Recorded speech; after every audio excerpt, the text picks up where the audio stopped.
I turned Smosh Pit into the most profitable Smosh channel, and I did it within just 6 months. Working with that team was the single greatest thing I have ever done in my career. If you're on YouTube in the early days, you probably know about Smosh. They were the kings of comedy, taking the internet by storm with viral sketches that shaped a future generation of creators on the platform. And they're one of the first channels to ever hit 1 million subscribers. But what some people don't realize is that Smosh isn't just one channel.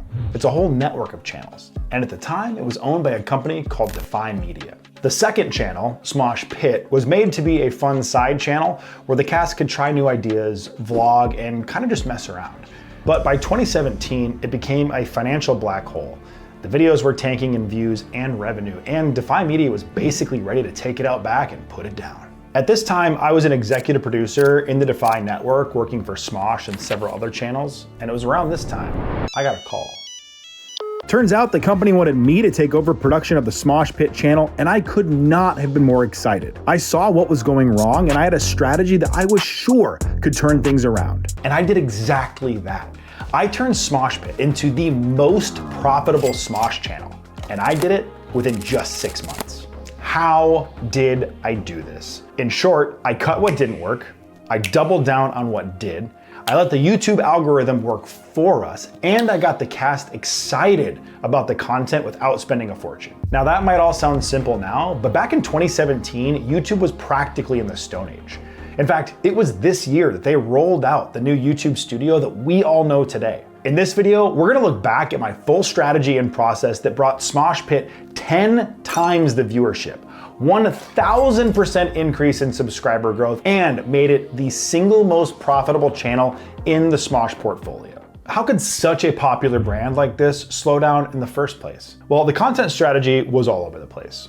We had a food show, a science show, a sleepover talk show, a music show, a wildlife show, and then of course the vlogs. We didn't know it at the time, but the fact that there was so much variety was killing audience retention and returning viewers and confused the ever-living crap out of the YouTube algorithm. The algorithm rewards consistent viewing behavior. So a subscriber who comes for a science show may not stick around for a vlog or food content. The AVD graphs were showing a drop-off within the first 60 seconds for many of these shows, which now we know. Now we study intro retention. But until we had the data, we couldn't see that. So the worse the shows performed, the more the data was signaling to the algorithm that the channel wasn't healthy. And this caused the traffic to dry up and the views plummeted. But it wasn't all bad. What Smosh Pit was doing was working really well until things took a nosedive in 2017.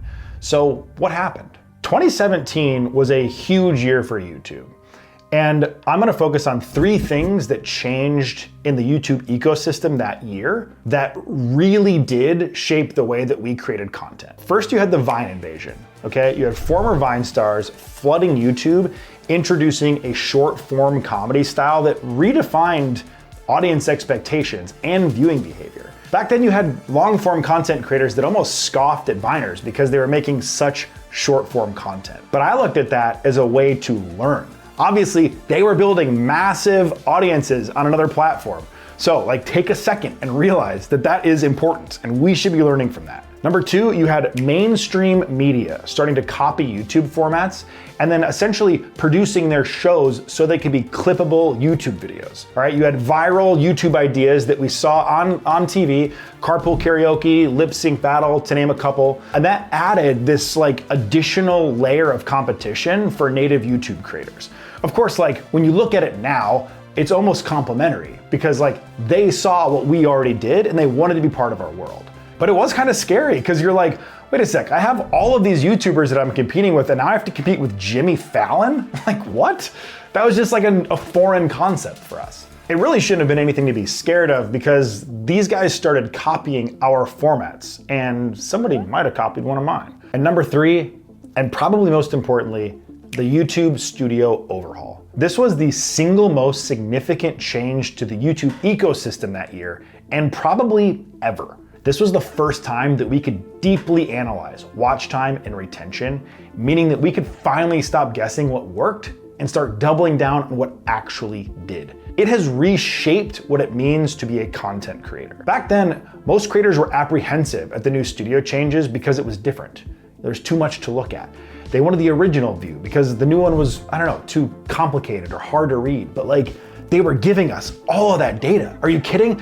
I looked at that and I'm like, guys, it's different for sure. It's not hard to read if you just like pay attention. Like that's the sauce, baby. Like it's right there. And we had this for the first time. I jumped in with both feet and I saw the matrix. With the new changes, it was blindingly apparent what was working and what wasn't. And I knew that we needed to start using the data to make informed decisions. All right, let's talk about how we applied this to our strategy. Step one, we cut the fat and doubled down on what worked. So first, we killed all the expensive shows. Smosh Lab, Put It in My Mouth, Seriously Super Stupid Sleepover, 1 Hour Sewing Machine, all got axed. Second, we talked to the cast. I literally just sat them down and asked them what they loved filming the most. I wanted to make sure that what we were creating, they loved and they were excited, because if they're excited about the show, they'll be excited to film it. Then we leaned into the analytics. We deep dove the channel, and the watch time and retention data confirmed that Try Not to Laugh was a crazy outlier. We produced 2 or 3 of these as one-offs, but it was pretty clear that the audience wanted more. So I thought, why not just make it a show? In fact, we noticed that all of the unscripted content was doing better than the overproduced shows, except maybe Put It in My Mouth, but we were running out of things to feed Noah, and I think he was getting a little tired of it. And then we made production 4 times more efficient. All right, when I took over, my budget got cut in a big way. Rather than spending $8,000 to $10,000 per episode, I was given $1,250 per episode. Yeah, what? So in order to maximize our efforts, I was forced to batch shoot content. I thought if we could shoot 4 to 6 episodes in a day, that would get us a month ahead and we could combine all the budgets. So let's see, I'm bad at math. That's $1,250 times, if I could do 6, that's $7,500 in one day. So I gotta split that between my producers, my cam op, my DP, my PAs, all the props for all of the content.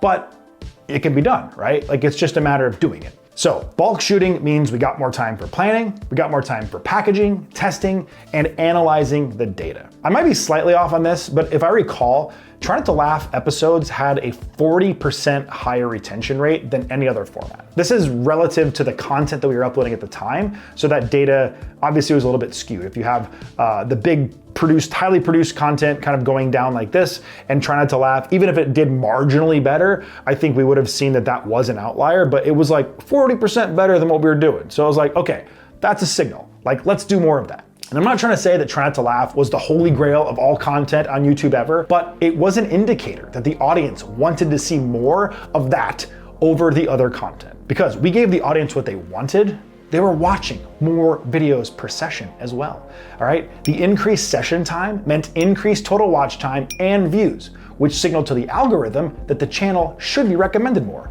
And guess what? It was. So, with a well-organized content plan, we now had a solid foundation. But that was only one step. Then we had to figure out how to keep people watching. All right, so this is where it was time to look at the data. Step 2 of the strategy was to fix the content, all right?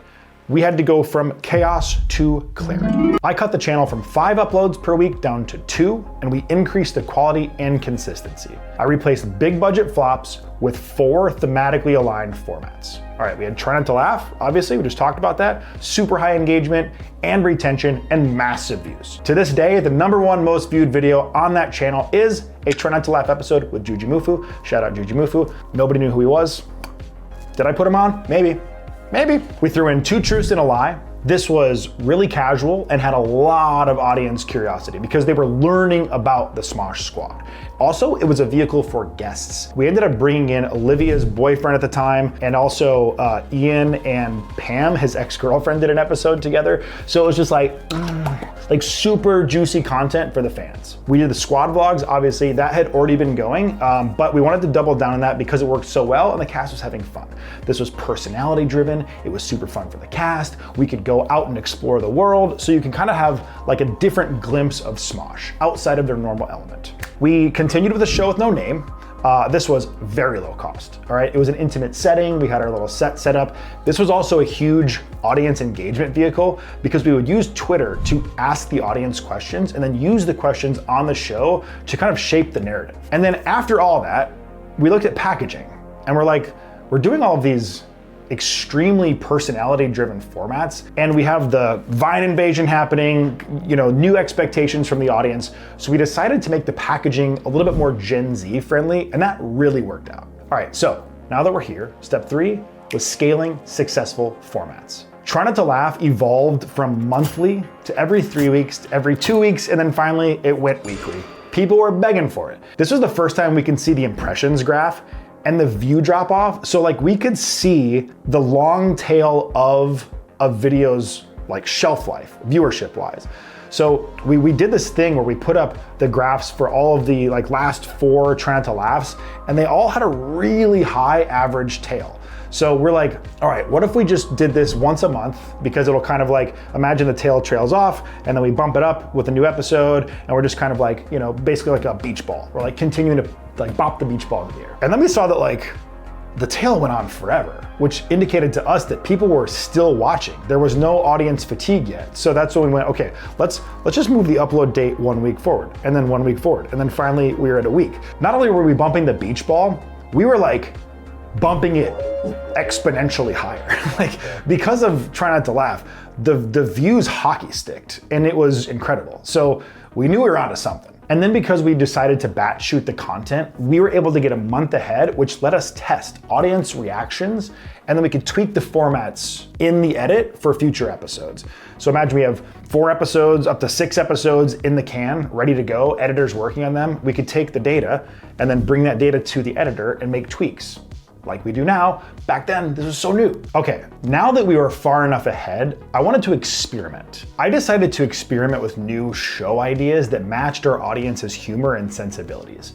This included First Time Storytime, which was a partially animated show, super low budget and easy to produce. I sat the cast in a stool, I put a colored backdrop behind them, and I asked them to tell me about their first time doing anything.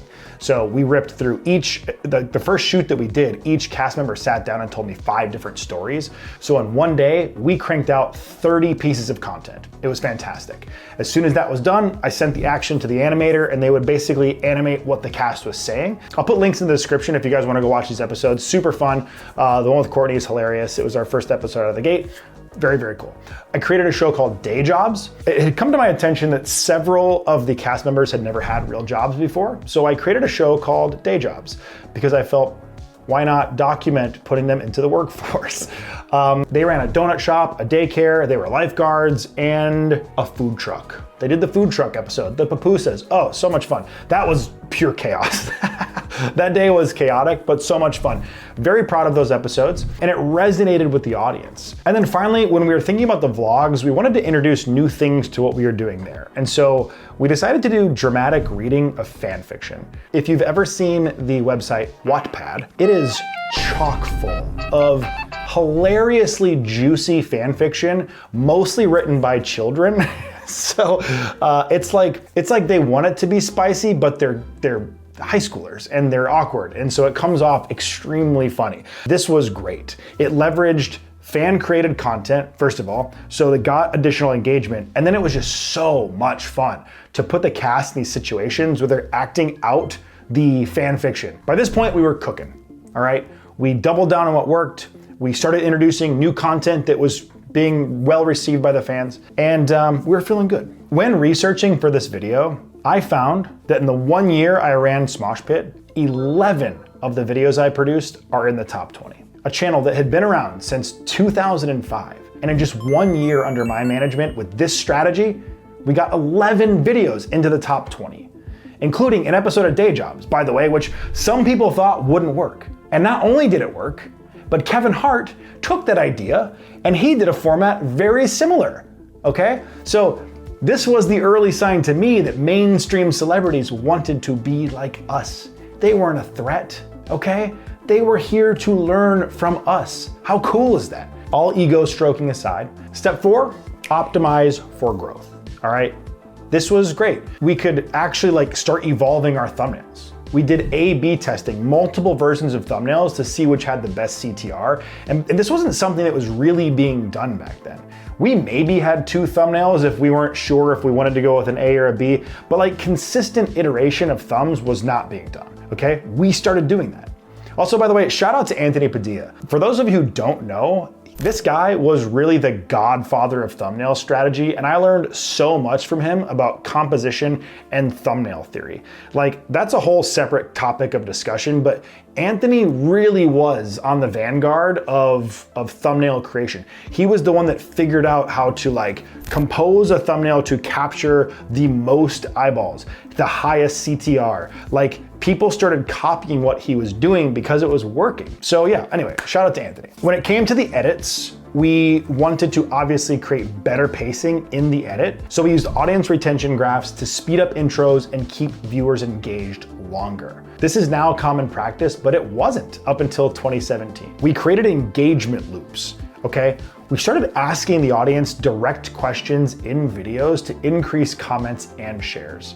A Show with No Name was a great example for this, which I mentioned earlier. And then we leveraged YouTube's recommendation system. If a video was taking off, we'd push a follow-up episode as fast as possible to capitalize on momentum. And then with that, we could study suggested videos to understand what our audience watched after our content. You see, back then, you could see videos that were being watched before and after yours. It was crazy. So we learned how to capitalize on viewing patterns. This was like early recommendation algorithm. It was fantastic. And we just tapped into it and used it to our benefit. So to recap the strategy, we first cut the fat and doubled down on the formats that worked. Then we fixed the content strategy with the audience in mind. Then we scaled the most successful formats, and then we used the analytics to optimize the channel for maximum growth. And that all led us to growing the channel from 4 million views per month to 50 million views per month in just 6 months. We turned it into the most profitable channel in Smosh's portfolio. The cast was visibly happier, which made the content feel more authentic. The audience commented and shared way more because of that. We increased average watch time per session, leading to more recommendations, and Defy Media's president asked me to consult on their other channels. We know all of this now, but back then it was kind of revolutionary. YouTube's success is about repeatability and consistency. All right, so find what works and keep refining it. Use the data to inform it. Don't completely drive your strategy with data. The fun, the heart, the soul, you need all of that. And this is second nature nowadays, but track watch time, retention, CTR, and audience feedback. The algorithm rewards audience satisfaction, not just clickbait. Make content that people want to watch all the way through.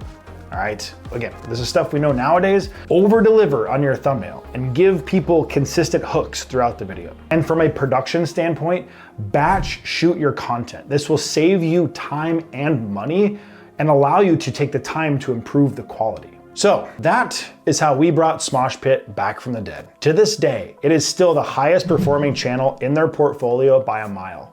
It continues to be the place for talent to play, for Smosh to develop new formats, and for the audience to get involved. I have done so much in my career, but working with that team during that time with that cast was the single greatest thing I have ever done in my career.